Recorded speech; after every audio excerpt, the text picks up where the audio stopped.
Welcome back, everyone. Once again, we have some legislative news for you. This time, it's actually pretty darn good. Nothing is concrete yet, but things are trending in the right direction. So what am I talking about? Well, the House just released their draft text of their appropriations bill for this year, and there's a lot of good stuff in there for the Second Amendment. Of course, it goes over a ton of different things because it's 150 plus pages long because it's the government. Of course it is. But again, there's a lot of good stuff in there for the Second Amendment. And for folks who just kind of don't know, the appropriations bill typically is about roughly 1/3 of all spending at the federal government level. And what just happened previously with the big beautiful bill, if you will, was a reconciliation bill. And that typically covers about 2/3 of government spending, if you will. If you talk to a politician, the way they will explain it is that the appropriations is more discretionary spending than what just happened in the quote-unquote big beautiful bill. I think pretty much all government spending is discretionary spending, but that is a topic for another day. Anyway, so two big things happened in the draft of this bill. Again, I will have a link to it down below if you guys want to read it. I will also be rolling in screenshots where appropriate when we're talking about the things that we are talking about. So two big things happened. Number one, which is huge and hugely important, is that the merger that was proposed by the Department of Justice, the merger between the ATF and the DEA, the Drug Enforcement Agency, has been deleted, if you will, by this bill. And so for those who don't know, the end goal of people who are civil rights advocates and Second Amendment advocates, typically, most of them, myself included in this one, I would say, is going to be the end goal is to have the ATF eliminated as an agency, not to have it incorporated into a larger, more powerful agency with a larger budget. And that is what the Department of Justice was attempting to do with that over the last few months, with that move, if you will, trying to slide the ATF under the DEA. The DEA has 5 times the amount of armed agents, infinitely larger budget, and the amount of damage that could be done if the duties of the ATF are performed under the role of the DEA with the DEA's capacity and capabilities is not good. So the fact that that is not funded, if you will, specifically in this appropriations bill is a good thing. The other big thing that happened, or is happening rather, with this appropriations bill is that a lot of the good things that have happened since President Trump has come into office, I've done videos on many of them. We're going to talk about them here again in a second. But a lot of times when I made those videos, a very legitimate and frequent criticism of President Trump, rather, doing these different things that were administrative actions was people would say, well, you know, if President Trump is just saying this, it's an administrative action or an executive action and can be undone by the next president. We need Congress to do something. So Congress is doing something on a lot of those executive actions with this appropriations bill. So those are the two big things. Takeaways, if you will. Now let's get into the details. Number one, I should also mention that along with the ATF not being rolled into the DEA itself, their actual total budget is going to be cut by 25% according to this appropriations bill. So obviously that is a good thing. Again, moving towards the end state of having the agency not exist anymore is where we want to go.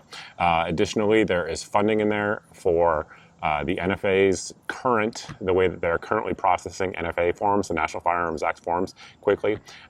There's funding for that to continue that program. So for those who don't know, up until about last year, NFA forms took anywhere from 6 months to a year to process. So one tax stamp application would take that long.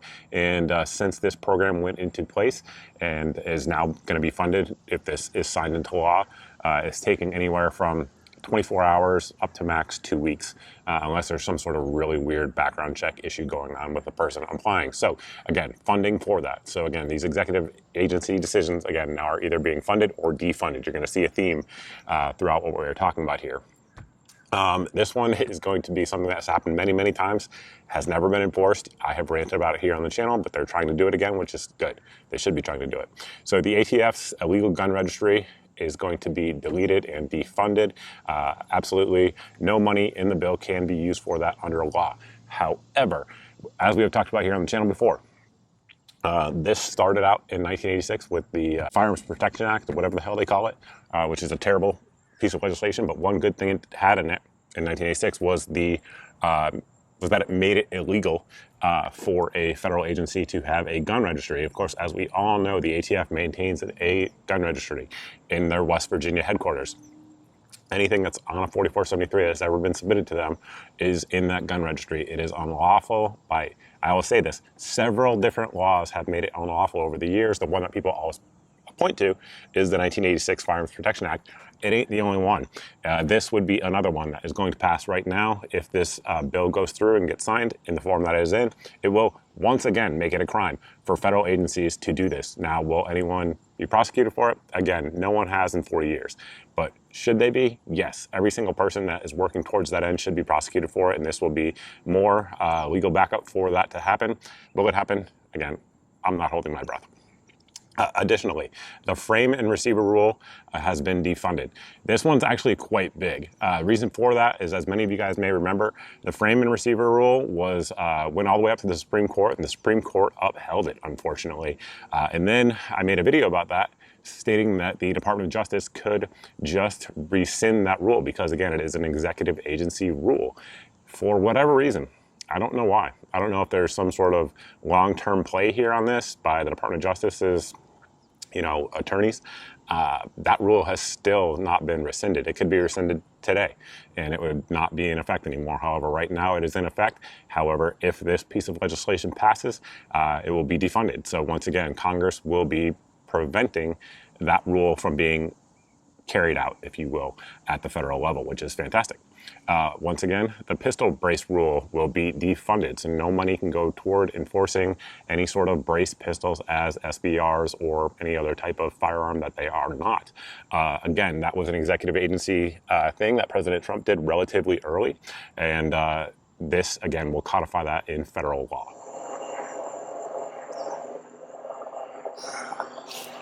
Another thing that this bill will do, if it is signed into law, is it eliminates red flag laws at the federal level. Of course, many states have their own red flag laws, but at the federal level, all of the funding and all of the federal law enforcement power behind them will be rescinded if this goes into law, which certainly is a good thing. And then the last one that I want to highlight, there's a bunch more if you actually read it in terms of the Second Amendment. Just Control F, hit firearms or other related terms in the search bar, and you will see there's a ton, but I want to make the video consumable. The last one we're going to talk about, which is very important, is going to be the quote-unquote engaged in the business rule. If you guys remember, President Biden issued an executive order stating that, or directing rather, the Department of Justice and the ATF to enforce the FFL requirement for just about anybody that they felt like. They ended up shooting a gentleman who was the director of the Little Rock Airport in the head because they believed that he was engaged in the business of a FFL without having an actual FFL. Of course, they could have just went to his work, which was an area where no firearms were permitted during the day, and just walked up and talked to him. But instead, they kicked the door in at 6 a.m. and put tape over his security cameras while they started shooting him in his house in the early morning hours, because that's the kind of things that happen when you have these types of rules that are being enforced with federal dollars. And this bill, should it be passed into law, will eliminate all funding for those sorts of things. Again, that is something that President Trump has already rescinded through executive action. This, again, codifies it into federal law. So those are the good things that are going on should this happen. Now, right now, where are we at with this? This is the House version. It very likely will be at least 95% of what is in it right now will be what is actually voted on when they go through the appropriations vote. There's obviously, it's Congress. They can, generally speaking, change bills whenever they want or modify them, add, subtract, etc. But this is a 95% solution as to what will go forward. So there's a lot of good things in there for the Second Amendment. Right now, it looks like it is on schedule, if you will, to pass. However, Congress, things could change. But definitely, if you support the kind of things that are in this bill, contact your reps and let them know that you support it, and let them know that these things are, things that you want to see happen going forward. Again, this is the appropriations process. A little bit different than what we just saw with the big, beautiful bill, but still very important, still a very large piece of legislation with a lot of money behind it because, again, federal government sure has a lot of ways to spend your money. So with that, guys, that's really all I have for you. Some good news for you. I'm filming this video as it was just announced on Monday. YouTube probably won't approve this video for release until probably Tuesday or Wednesday.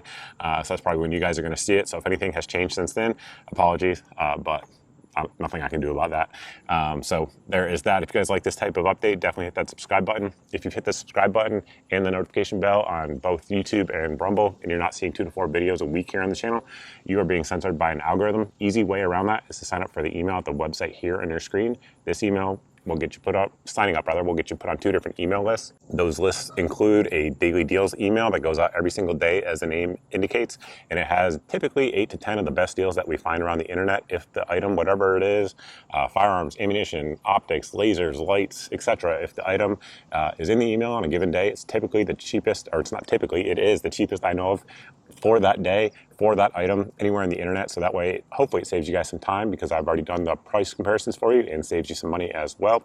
There's usually a good meme in there that a lot of folks like as well. If you want to sign up just for the Pro 2A meme, you can do that. It'll also get you put on the monthly email that goes out once a month. It has all the videos since the previous month's email went out, so that way you're not being censored by an algorithm, a big tech algorithm. It just goes straight from me to you with all of the videos that I've put out over the past month. Pretty wild thing to think that you can actually see the videos of the people who you subscribe to.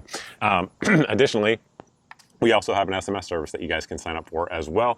That goes out at most once a day, and it typically is one of 2 things: either a new video that just dropped, or a smoking deal that very likely will sell out before you guys get to your email box at the end of the day.